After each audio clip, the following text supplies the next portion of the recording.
Olá! Estamos começando o programa Respondendo sobre as Escrituras, transmitido na Rádio Voz de Amor, a sintonia do adorador. Os programas vão ser transmitidos na quarta-feira, quinta-feira e sexta-feira, às 7 horas da manhã. As reprises você vai encontrar no YouTube, youtube.com/clicar aqui não. Lá vai ter uma playlist denominada Respondendo sobre as Escrituras. E lá você vai encontrar em vídeo todos os nossos programas. Mas você também pode encontrar no facebook.com/Respondendo sobre as Escrituras todos os links de todos os nossos programas. E você pode lá mesmo fazer uma pergunta para nós, caso você tenha alguma pergunta ou até mesmo uma sugestão. Se for mais fácil para você, pode nos enviar uma pergunta no WhatsApp. O telefone é 16 99299 9452. 16 99299 9452. Meu nome é Rafael Ironessa e é uma satisfação poder esclarecer suas dúvidas. É claro que eu não estou sozinho, eu estou com ele. Quem é você? Meu nome é José Odair, tenho uma imensa gratidão a Deus por poder levar a palavra de Deus às pessoas. José Odair, como prometido, nós estamos falando sobre o Espírito Santo. E hoje nós vamos responder uma pergunta bem interessante. Qual é o papel do Espírito Santo no mundo? Qual é o papel do Espírito Santo no mundo? Ou será que o Espírito Santo só age na igreja?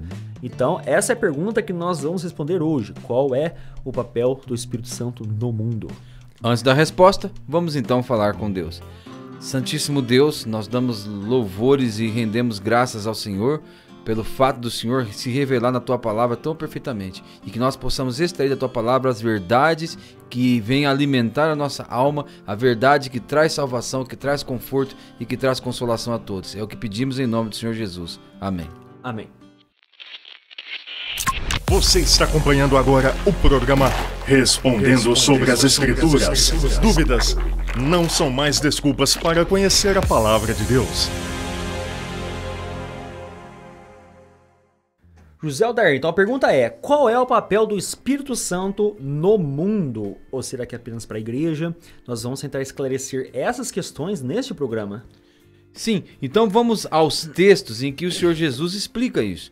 O primeiro texto está em João capítulo 14. E lá em João capítulo 14, né, é um capítulo muito bonito. O Senhor Jesus está falando para os seus discípulos que ia voltar ao Pai, né? Que iria para junto do Pai. E os discípulos ali estão tristes e os discípulos estão preocupados. Poxa, mas agora nós vamos ficar sem o Senhor Jesus. Ele vai voltar para o Pai. Jesus disse para eles ali: vós conheceis o caminho para onde eu vou? E eles dizem que não. E Jesus diz: eu sou o caminho, a verdade e a vida. Isso. E a conversa segue. E Jesus diz que eles não ficariam órfãos, né? Então no capítulo 14, versículo 16, Jesus diz: eu rogarei ao Pai e ele vos dará outro Consolador, para que fique convosco para sempre. Então, o Espírito Santo é o papel de consolar, é o papel de estar ao lado, de estar junto aos cristãos, guiando os cristãos. E agora ele diz isso, ele vai ficar convosco para sempre. Jesus disse: estou convosco todos os dias até a consumação dos séculos. E o Espírito Santo então viria após a subida do Senhor Jesus aos céus. E então ele viria, conforme diz o versículo 16, e ficaria com os cristãos para sempre. Ele seria o outro Consolador. O versículo 17 diz: o Espírito da verdade que o mundo não pode receber, porque não vem nem conhece, mas vós o conheceis, porque habita convosco e estará em vós. Olha que interessante. O Espírito Santo então habitaria com os cristãos e estaria nos cristãos e estaria em vós. Então nós temos uma doutrina na palavra de Deus, bem ensinada pelo apóstolo Paulo, que aquele que é salvo, ele é um templo do Espírito Santo e ele é a casa do Espírito Santo. O Espírito Santo faz nele morada. Então o papel do Espírito Santo é consolar os cristãos, habitar nos cristãos e expandindo para outros textos, né? O Senhor Jesus, antes de subir ao céu, ali no livro de Atos dos Apóstolos, está descrito isso daí. Ele diz que eles deveriam permanecer em Jerusalém, até que do alto eles fossem revestidos de poder. Então Jesus disse: recebereis poder ao descer sobre vós o Espírito Santo, e sereis minhas testemunhas tanto em Jerusalém, Samaria e até os confins da terra. Então o Espírito Santo viria para consolar os cristãos pela ausência do Senhor Jesus, mas eles habitariam nos cristãos, estariam nos cristãos para sempre, e o Espírito Santo também iria capacitar os cristãos para fazer a obra de Deus. É isso aí. Lemos lá em 1 Coríntios capítulo 3, José Alder, como você mesmo citou aí. Eu vou fazer a leitura aqui do texto, caso alguém tenha alguma dúvida, né? Qual é o texto? Um deles, isso é em 1 Coríntios capítulo 3, no verso 16. É uma pergunta. Não sabeis que sois os santuários de Deus e que o Espírito de Deus habita em vós? Se alguém destruir o santuário de Deus, Deus o destruirá, porque o santuário de Deus que sois vós é sagrado. Né? E também vou fazer uma referência ali a 1 Pedro capítulo 2, onde mostra que nós somos sacerdotes e oferecemos sacrifícios espirituais agradáveis a Deus. Então o que era o Antigo Testamento ali um templo para Israel, hoje somos nós, Deus habita em nós. E é uma coisa que a gente não vê no Antigo Testamento. Além da ação do Espírito Santo ser limitada no Antigo Testamento, não querendo entrar muito no mérito aí do estudo sobre o Espírito Santo no Antigo Testamento, mas além de ser um pouco limitado a ação, a profetas, a reis, ou a alguma ação especial em que Deus conduzir o Espírito Santo a alguma pessoa, mas agora no Novo Testamento nós vemos uma diferença gigantesca. O Espírito Santo está ilimitado a todos aqueles que creem, todos que creem, o Espírito Santo habita dentro dessa pessoa. Exatamente. O Senhor Jesus se prometeu a vinda do Espírito Santo em João capítulo 14, como nós vimos, mas também em João capítulo 15 ele diz no versículo 26: Mas quando vier o Consolador, que eu da parte do Pai vos hei de enviar, quando o Espírito da verdade que procede do Pai, ele testificará de mim. E vós também testificarei, porque pois estivestes comigo desde o princípio. Então Jesus está falando, eu irei, mas eu vou enviar o outro Consolador, e esse Consolador testificará de mim. E vós também vão testificar, porque o Consolador habita nos cristãos, capacita o cristão, e eles também iriam testificar do Senhor Jesus, pois eles também estiveram com ele. E não termina aí, né? O Senhor Jesus vai revelar algo muito interessante mais para frente um pouquinho, quando fala da obra do Espírito Santo em João capítulo 16. Olha o que diz o versículo 7, João 16 e 7. Todavia digo-vos a verdade, que convém-vos que eu vá, porque se eu não for, o Consolador não virá, mas quando eu for, vou-lo enviarei. Aqui deixa muito claro que o Senhor Jesus disse que ele iria e enviaria o Consolador, mas era necessário que ele fosse primeiro, para que depois o Consolador viesse. Mas o que me chama a atenção aqui, participando de alguns estudos, em que irmãos frisaram muito bem esta palavra que Jesus diz: convém-vos que eu vá. Em outras palavras, Jesus está dizendo, é melhor para vocês. É melhor para vocês que eu vá. A gente não consegue chegar a essa conclusão. Como que era bom para os discípulos que Jesus fosse, né? Quem não queria desfrutar da sua presença e encostar no seio de Jesus, pegar as suas mãos, olhar os seus olhos e ouvir as suas palavras? Como disseram os guardas, nunca jamais alguém falou como este homem. Mas Jesus disse que era melhor para os discípulos que ele fosse e que o Consolador viesse, né? E quando eu for, eu vos enviarei. Agora o versículo 8 diz: quando ele vier, o Espírito Santo, o Consolador, convencerá o mundo do pecado, da justiça e do juízo. Do pecado, porque não creram em mim; da justiça, porque eu vou para o meu Pai e não me vereis mais; e do juízo, porque o príncipe deste mundo já está julgado. Então aqui, como nós estamos tratando do papel do Espírito Santo no mundo, ele diz que quando ele viesse, ele convenceria o mundo do pecado, da justiça e do juízo. Aqui é algo importante, nós temos que fazer uma pausa aqui, Rafael. Quem que convence os pecadores que eles necessitam de Cristo e que eles são pecadores e necessitam de arrependimento? É o Espírito Santo, porque a própria Bíblia diz que Paulo, usando o texto de Isaías, lá no Antigo Testamento, ele diz que não há um justo, nenhum sequer, não há quem busque a Deus. Então é importante que o Espírito Santo esteja lá, martelando na pessoa, colocando na mente dela que ela está errada, ela é pecadora, ela precisa de um Deus. Então ele vai convencer essa pessoa. Nem que se for do juízo, mas ele vai convencer aquela pessoa. Então cada vez que uma pessoa converte a Cristo, Não é porque ela, por sua... Um dia ela acordou feliz e diz assim, vou procurar o Deus da Bíblia. Não é por isso. É porque o Espírito Santo já está agindo naquela pessoa já há um bom tempo. Então, uma hora ela vai querer pesquisar sobre Deus, ler a Bíblia ou ler algum folheto, mas é o Espírito Santo que vai convencer aquela pessoa. Exatamente. E eu gosto muito de um hino que nós cantamos nas nossas igrejas, em que ele diz a respeito do Espírito Santo, que foi enviado por Deus, ele diz: Teu bendito mensageiro, Espírito Santo, muito distante nos achou, corações empedernidos em nós outros encontrou, com esforços incansáveis, com ternura, com amor, não cessou de persuadir-nos a chegar-nos ao Senhor. Então, é muito importante nós termos em mente que quem convence é o Espírito Santo. Qual é o papel do pregador? O papel do pregador é apresentar a palavra, apresentar o evangelho, apresentar as boas novas, mas a gente não pode convencer uma pessoa. Não, pessoas convencidas por pregadores não vai dar coisa boa. Ela é convencida, não é convertida. Exatamente, não pode ser o que nós estamos querendo dizer? Existe um limite da atuação do pregador, porque quem convence é o Espírito Santo. Então, apelos excessivos não são algo, não é algo legal. Apelos excessivos pode levar uma pessoa a tomar uma decisão emocional e convencida pela persuasão daquela pessoa e não convencida pelo Espírito Santo. E vai dar problema. Ô, José Aldar, eu fui uma vez numa denominação aí, ver um grupo de teatro que eu gosto muito, que é o Giovanni Si. E depois, né, do culto, passou a peça, o teatro. E o que aconteceu? Um músico começou a tocar um fundo musical, né, baixinho. Uma pessoa lá começou a pregar, né, e começou a pregar baixinho, tá gostoso, tava dando pra entender, começou a contar sobre a vida dele, legal, um testemunho, muito gostoso mesmo. Aí ele começou a exaltar um pouquinho a voz, o fundo musical aumentou, né? Já entrou assim, já um teclado, tal, uma bateria. As luzes. Aí aumentou, isso. Aí depois aumentou, ele começou a gritar. Eu falei, vixe, o que tá acontecendo aqui? Eu comecei a ficar assustado. Tava legal demais, assim, a mensagem.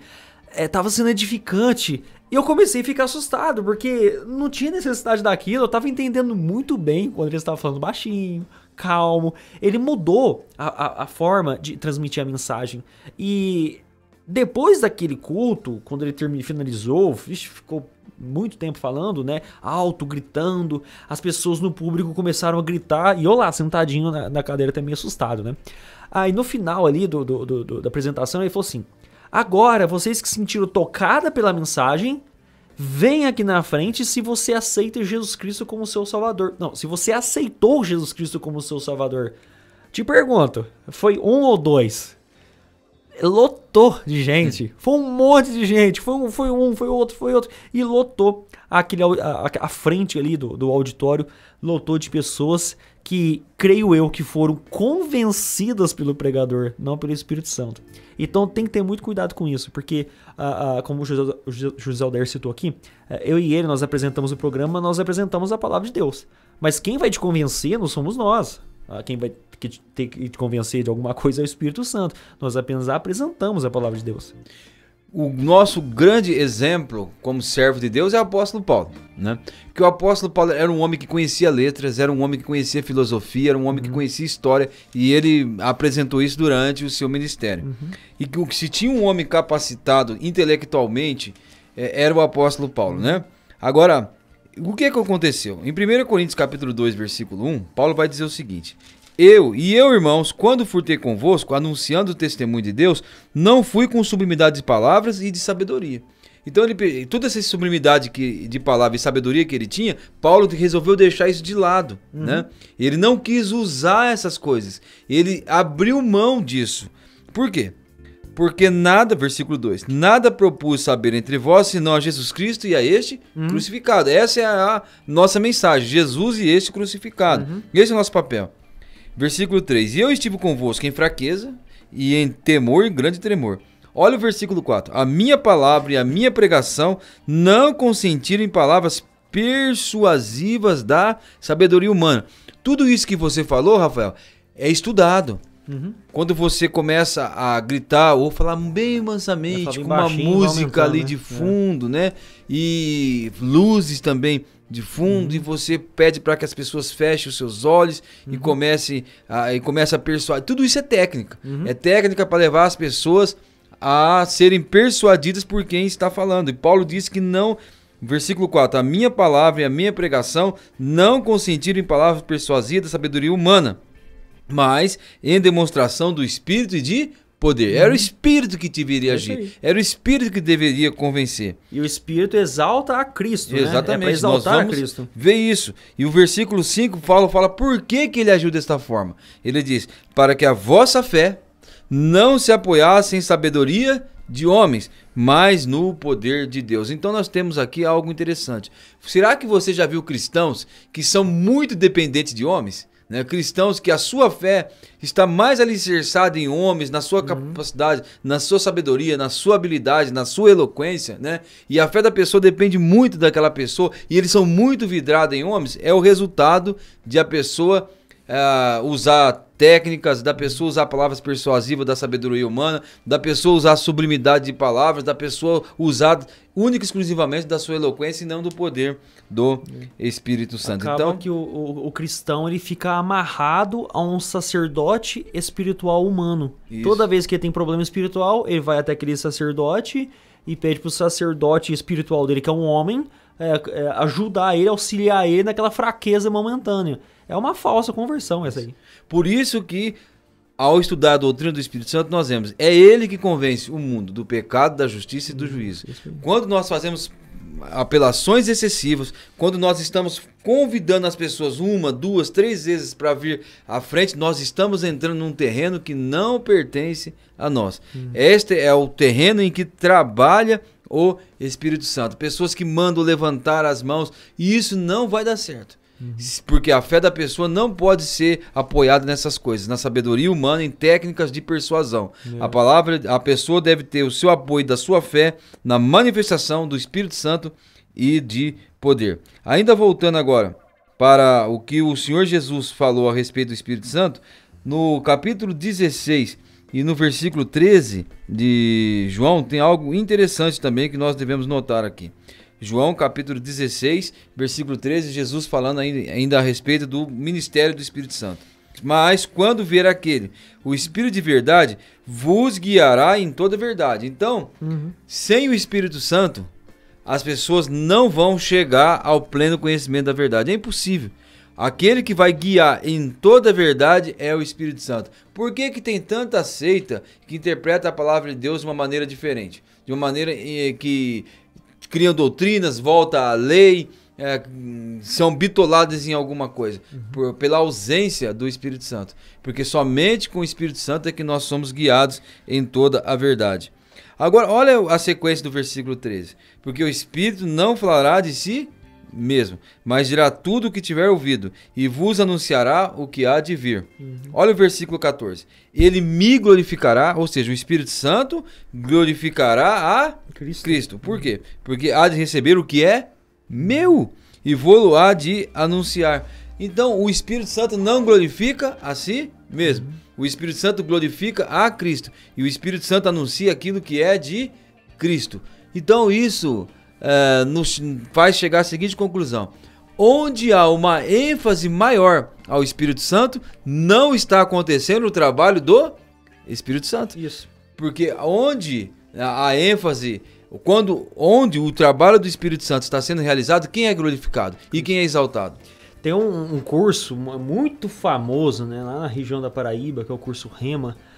Eles colocam, em um dos cursos, eles colocam em uma sala, igual essa aqui que a gente tá, né, uma sala pequena, de 4x4, 3x3, coloca 10 pessoas naquela salinha lá, e eles vão fazer ali uma aula de como receber o Espírito Santo. Então coloca lá naquela salinha e começam a chamar o Espírito Santo até chegar o momento que eles estão falando em línguas. É um curso de falar em línguas, olha só, hein? Isso nem o pentecostalismo clássico aceita isso, né? Eles rejeitam totalmente isso, porque teoricamente é para aceitar o Espírito Santo, ele é que vai na pessoa através das Escrituras, né? Através da Bíblia Sagrada. Então, cuidado vocês que estão assistindo o programa, escutando o programa aí, não existe culto ao Espírito Santo. Não existe um momento da reunião onde nós vamos chamar o Espírito Santo para entrar em nós e fazer um culto ao Espírito Santo. Embora o Espírito Santo, Jesus Cristo e Deus sejam uma trindade, o Espírito Santo vai convencer a pessoa do pecado, da justiça e do juízo e vai exaltar Jesus Cristo como Senhor. Vai exaltar Jesus Cristo como Senhor. Não existe, então, biblicamente, um culto especial ao Espírito Santo, né, para enfatizar ali a pessoa do Espírito Santo, dons espirituais, etc. Não existe esse tipo de culto.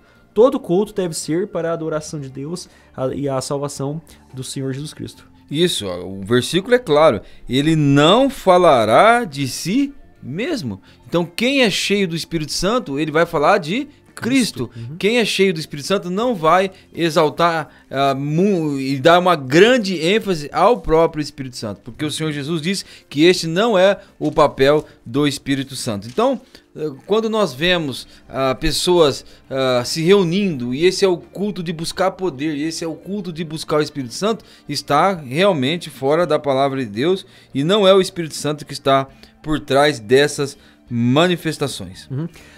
E lendo novamente, né, o programa passado, a gente já falou sobre isso aqui, Colossenses capítulo 3, verso 16, habite em vós ricamente a palavra de Cristo, as palavras de Cristo, os mandamentos de Jesus Cristo, instruí-vos, aconselhai-vos mutuamente em toda sabedoria, louvando a Deus, com salmos, hinos e cânticos. E a passagem semelhante aqui a Colossenses, né, a correlacionada, em Efésios capítulo 5, verso 18, e não vos embriagueis com vinho, no qual há dissolução, mas enchei-vos do Espírito. O enchei-vos do Espírito é enchei-vos da palavra de Cristo. Não apenas em teoria, mas em prática. Aprendam sobre as Escrituras, aprendam sobre a Bíblia Sagrada, estudem, entendam a pessoa de Cristo e pratiquem tudo isso. Ô José Adair, aproveitando aqui o texto de João, nós falamos sobre o Espírito Santo, embora nós tratamos sobre aquela questão de batismo no Espírito Santo no programa passado, mas aproveitando aqui a ocasião que nós estamos no Evangelho de João, eu quero citar João capítulo 20, no verso 22. É uma coisa assim bem interessante que talvez vai passar despercebido, os ouvintes do programa e os telespectadores, né, que estão assistindo aí as reprises. Talvez você ache assim, que a descida do Espírito Santo foi em Atos capítulo 2. E você acertou. Está lá em Atos capítulo 2. Porém, antes de Atos capítulo 2, os discípulos já receberam o Espírito Santo. Então, Atos capítulo 2, a descida do Espírito Santo, parcial para um grupo, entre eles judeus e gentios. E depois foi progressivamente também a outros grupos, né, samaritanos e por aí vai. Né? Na carta histórica, no registro histórico de Lucas, lá no livro de Atos. Até aqui tudo bem. Só que em João, no capítulo 20, no verso... Vamos ler o versículo 20. E dizendo isto, lhes mostrou as mãos e o lado. Aqui é Jesus Cristo voltando ali, se apresentando para os discípulos. Alegraram-se, portanto, os discípulos ao verem o Senhor, Jesus Cristo.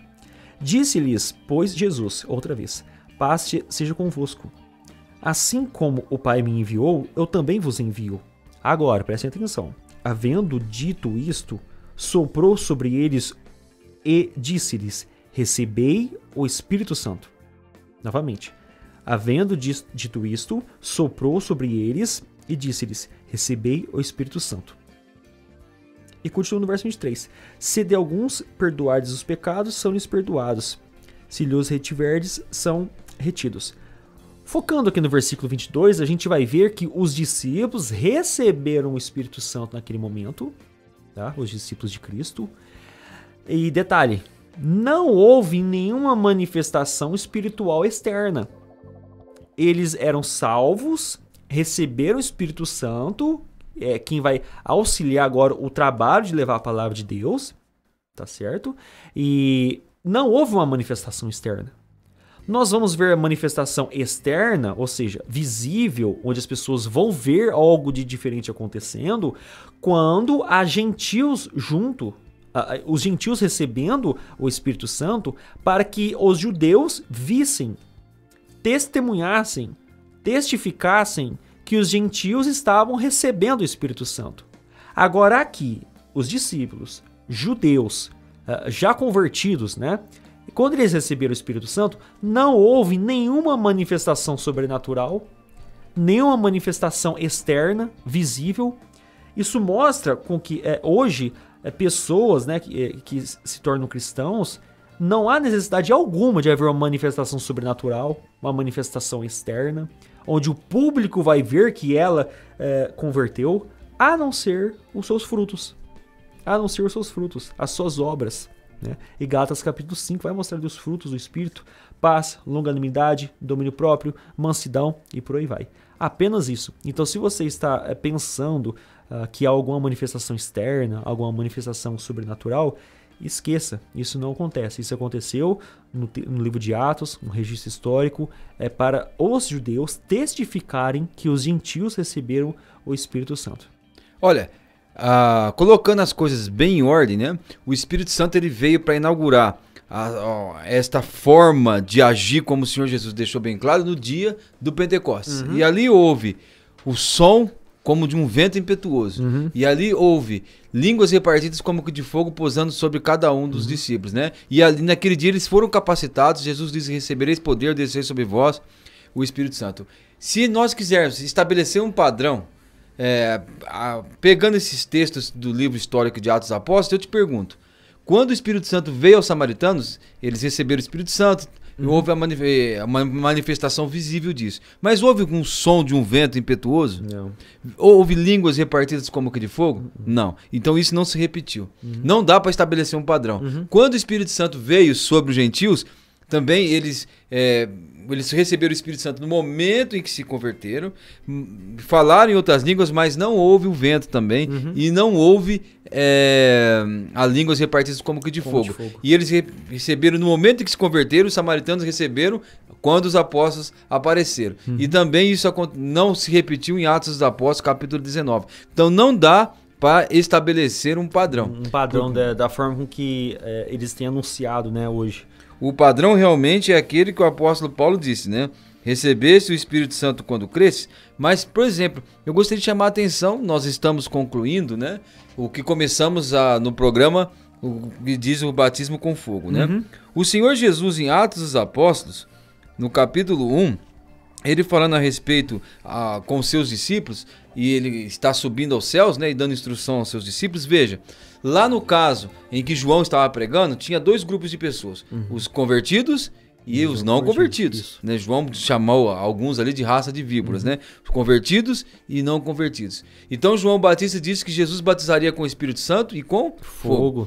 Mas nesta ocasião em que Jesus está subindo ao céu, quem estava ali ouvindo Jesus? Apenas os discípulos. Apenas os discípulos. Vamos ver o que Jesus disse para eles em Atos, capítulo 1, versículo 5.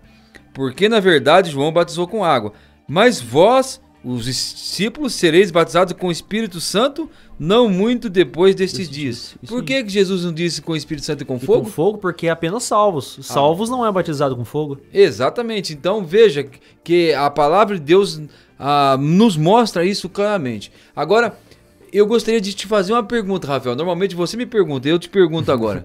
O Davi, no Salmo 51, ele orou dizendo: não retires de mim o teu espírito. E eu te pergunto, um cristão pode orar desta forma?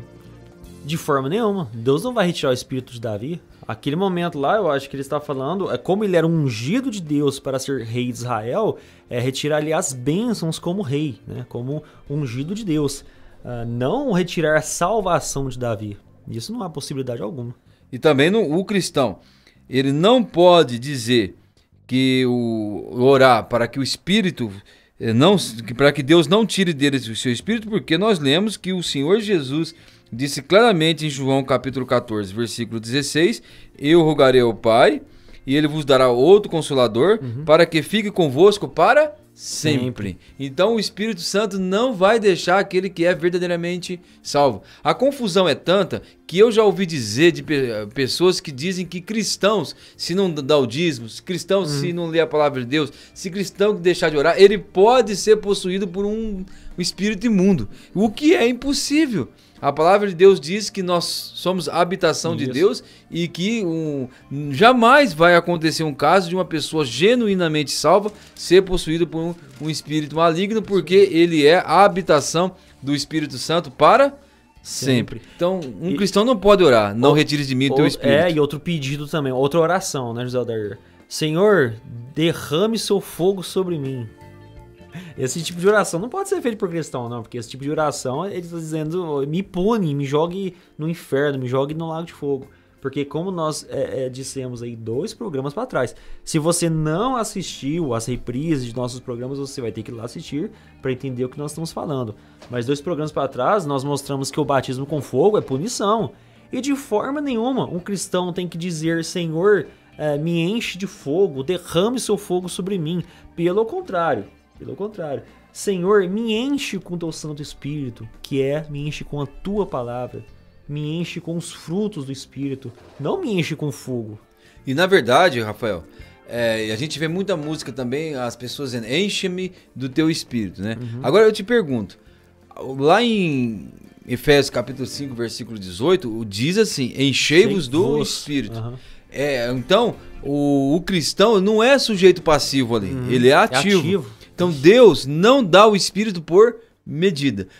Cantar e orar, Senhor, me enche do Espírito, não temos resolve. Isso como correto. Por quê? Deus nos deu o Espírito não por medida. Nós temos o Espírito Santo. Agora nós temos que crescer, nós temos que andar em Espírito. Andar em Espírito, ele está dando uma ordem também, é imperativo andar em Espírito, né? O enchei-vos é imperativo. É imperativo, enchei-vos. É responsabilidade do cristão. Isso. Ele vai encher do Espírito quando ele orar, quando ele estiver em comunhão, quando ele ler a palavra de Deus, quando ele estiver praticando as coisas da palavra de Deus. Então, não é certo a gente orar para que Deus nos enche do Espírito Santo e cantar, encha-me do teu Espírito, porque isso é responsabilidade nossa. Deus nos deu, conforme o apóstolo Pedro diz em 2 Pedro capítulo 1, pelo seu divino poder, ele tem nos doado todas as coisas que conduzem à vida e à piedade, pelo conhecimento completo daquele que nos chamou por sua glória e virtude. É responsabilidade do cristão ser cheio do Espírito Santo. E uma coisa assim, pesada, que talvez você vai estar escutando aí, toda vez que nós estamos apagando o Espírito, enfraquecendo em nossa fé, ficando cada vez mais afastados de Deus, é culpa nossa. E não adianta você cantar para Deus te encher de Espírito, porque ele quer encher. É você que não está querendo encher. Então, enchei-vos do Espírito é imperativo, é uma ordem para que você apague as coisas do mundo, cancele as coisas do mundo e enche com as coisas de Deus. Foque na palavra de Deus, estude as coisas de Deus. Não fique esperando manifestações espirituais, que isso não está bíblico, isso não é bíblico. Isso é humano, é carnal, isso não é bíblico. Enche com a palavra de Deus. Isso, por isso que eu citei 2 Pedro. Nos foram doadas todas as coisas que conduzem à vida e à piedade. Deus deu tudo a nós. E a Bíblia fala, pelo conhecimento completo daquele que chamou por sua glória e virtude. Se você quer ser cheio do Espírito Santo, conheça a palavra de Deus e pratique a vida cristã. E assim o Espírito Santo vai controlar a sua vida e ele vai ter mais de você e vai manifestar os seus frutos em sua vida. E você será uma pessoa cheia do Espírito Santo. Então terminamos aqui mais um programa respondendo sobre as Escrituras. Você ainda tem alguma dúvida ou alguma sugestão a nos fazer? Nos envie as suas perguntas, os seus comentários lá no Facebook, facebook.com/respondendo sobre as Escrituras, ou no nosso WhatsApp. O telefone é 16 99299 9452. Novamente 16 99299 9452. Nos vemos então nos próximos programas. Até mais!